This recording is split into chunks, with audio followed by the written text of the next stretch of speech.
രഘുചേട്ടാ, വല്യമ്മ വലിച്ചനൊക്കെ എന്ത് പറയണേ? ആ, അമ്മയ്ക്ക് അച്ഛനൊക്കെ അത്യാവശ്യം നന്നായി വയ്യാണ്ടായി തുടങ്ങി. അച്ഛൻ പിന്നെ എത്ര വയ്യെങ്കിലും അന്നടിക്കാനുള്ളത് സെറ്റാക്കാനുള്ള പണിക്ക് പോകും.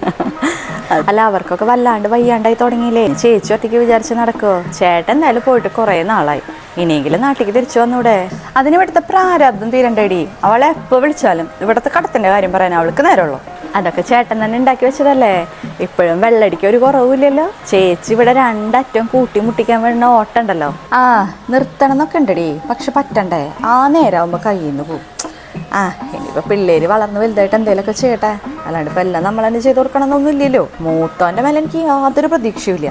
അവൻ്റെ പോക്കും വരവും ഒന്നും ശരിയില്ല. ഞാൻ അവളെ അടുത്ത് പറഞ്ഞു. ചെറുത് പക്ഷെ അങ്ങനെയല്ലടി, മിടുക്കനാ. ഇപ്രാവശ്യത്തെ പരീക്ഷയിൽ ഫുൾ എ ആയിരുന്നു അവന്. പിന്നെ അത് മാത്രമല്ല, ഞങ്ങൾ ലുലു മാളിലൊന്ന് പോയിട്ടുണ്ടായിരുന്നു. അപ്പോൾ അവൻ അവിടെ ടോയ് കണ്ടു. എന്നോട് എന്താ പറഞ്ഞതെന്നറിയോ?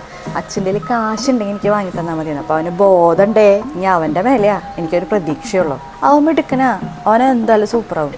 അല്ലെങ്കിൽ ഇപ്പോൾ ജനിക്കുമ്പോൾ ആരാ മോശക്കാരായിട്ട് ജനിക്കണത്? നമ്മളെല്ലാവരും അങ്ങനെ ആക്കണത്. LKG പഠിക്കുന്ന കുട്ടിയുടെ മാർക്ക് കണ്ടിട്ടല്ലേ ചേട്ടനിപ്പോൾ സന്തോഷിക്കണത്? ചേട്ടൻ അവൻ്റെ മേലെ പ്രതീക്ഷ വെക്കാൻ എന്താ അവകാശമുള്ളത്? അല്ല, ചേട്ടൻ്റെ ഈ പ്രാരാബ്ദം മുഴുവൻ ആ കുട്ടിയുടെ തലയിൽ വെച്ച് കൊടുത്തിട്ട് എന്താ കാര്യം?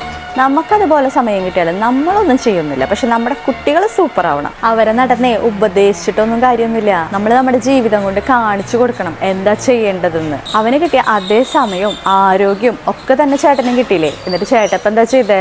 സമ്പത്ത് കുറച്ച് കുറവായാലും കുഴപ്പമൊന്നുമില്ല, പക്ഷെ നല്ല സംസ്കാരം, നല്ല ചിന്താഗതി, അത് നമ്മുടെ വീട്ടിൽ നിന്ന് നമ്മൾ തന്നെ കാണിച്ചു കൊടുക്കണം. എന്നാലേ നമ്മുടെ പിള്ളേർ രക്ഷപ്പെടുള്ളൂ.